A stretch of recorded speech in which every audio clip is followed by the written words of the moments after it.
A century of caring, MAB Community Services.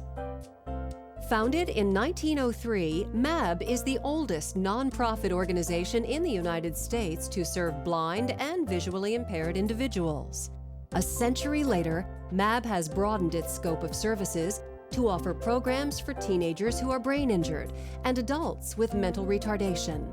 MAB is dedicated to working with individuals who are disabled to eliminate barriers and create opportunities. Brian Kelly's parents were told that their child with mental retardation should be institutionalized for the rest of his life. Through MAB's programs, Brian is now a 47-year-old man who owns a home, has a full-time job, and walks independently.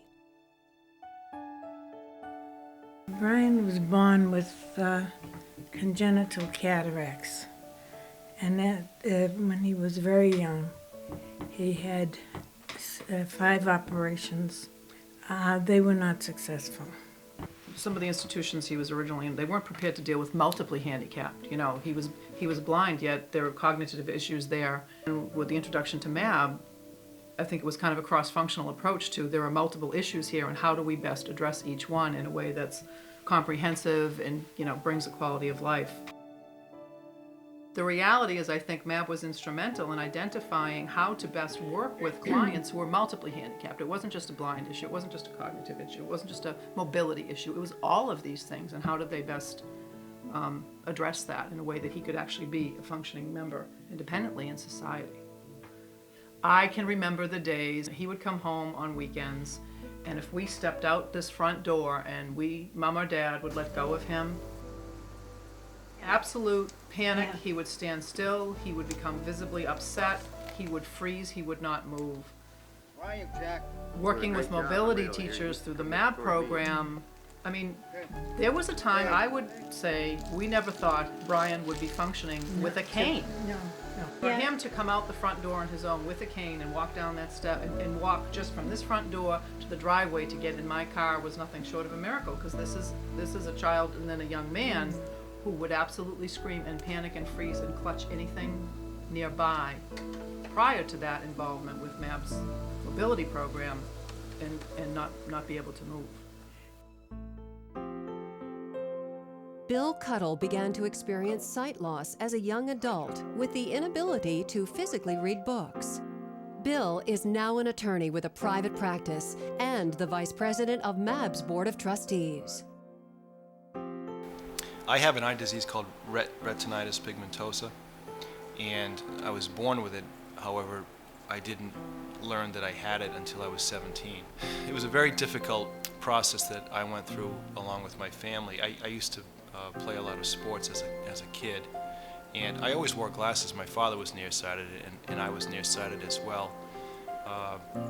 But as I got older into my early teens, I was noticing, particularly playing hockey, that was my primary sport, I was developing blind spots, and I didn't really understand what was going on because I knew something was wrong even before I got diagnosed. I didn't know what it was. I struggled with it.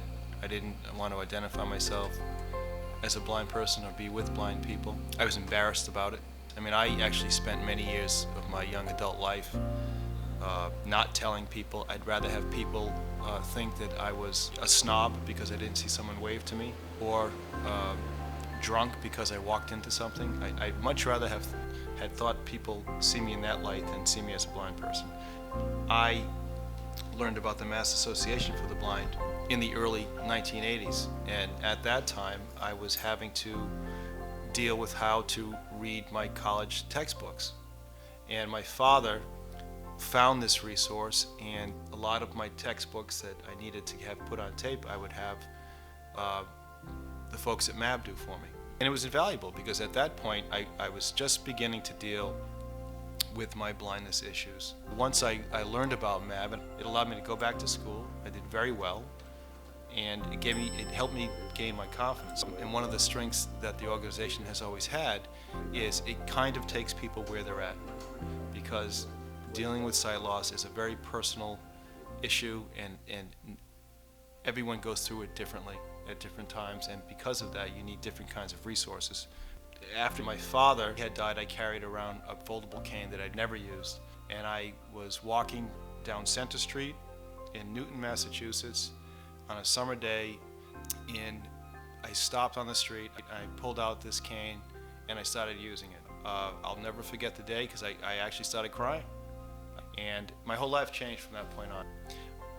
My blindness to me right now, it doesn't overwhelm my life anymore. But I think the most important thing that I've learned, and other people can learn too, it's a process, and it's good to know what services are out there for people. Because when you're ready to take advantage of them, they're there for you, and you can just get on with your life like everyone else and do what you like to do. As a 16-year-old junior in high school, Amanda Smart was in a tragic car accident causing a traumatic brain injury. Amanda is now a 23-year-old young woman who lives independently, works out, and has a full-time job. I went to bed one day in Beverly in high school, my junior year, and I woke up in the hospital. Like, I don't have memory of anything, so I had no idea where I was, what had happened to me. She was hit. They got to the scene. They had to get her out of the car. The boy that she was with was not seriously hurt at all, but she was dying, and he had that seatbelt on, but it was a side impact that caused the brain injury. You know, it was a tough night. From you know, your goal is hopefully she lives. Then hopefully she'll come out of the coma.